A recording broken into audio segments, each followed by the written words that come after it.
Le transport maritime est stratégique pour l'économie mondiale. 90% des marchandises échangées sont transportées par voie maritime. Comme de nombreux secteurs, le monde maritime s'est fortement numérisé ces dernières années, entraînant des vulnérabilités vis-à-vis de la menace cyber.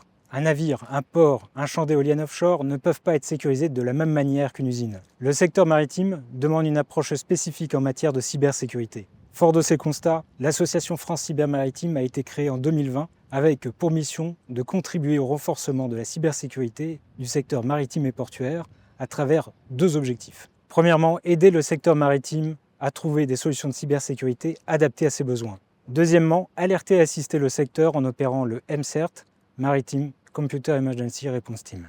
Le MCERT est le CICERT sectoriel dédié au secteur maritime et portuaire pour la France hexagonale et les Outre-mer. Il a trois missions. Tout d'abord, anticiper la menace, c'est-à-dire réaliser une veille et analyser la menace impactant le secteur maritime. Il veille également les vulnérabilités susceptibles de concerner les systèmes d'information et les systèmes industriels de ses adhérents. Ensuite, informer. Le MCERT diffuse régulièrement à ses bénéficiaires des bulletins d'information et d'alerte sur l'état de la menace et les attaques subies par le secteur maritime. Il informe également sur les vulnérabilités potentielles et les bonnes pratiques à adopter. Enfin, coordonner la réponse à incident. Le MCERT assiste les victimes de cyberattaques afin de leur permettre au plus tôt de prendre les premières mesures de protection. En cas de besoin, il les met en relation avec ses partenaires de réponse à incident ou judiciaire. Pour finir, le MCERT échange régulièrement avec les autres CICERT sectoriels, comme le CERT Aviation, ou avec les CICERT territoriaux, afin de renforcer au niveau national le dispositif d'assistance aux victimes de cyberattaques. Il partage également avec le CERT-FR sur la connaissance de la menace du secteur.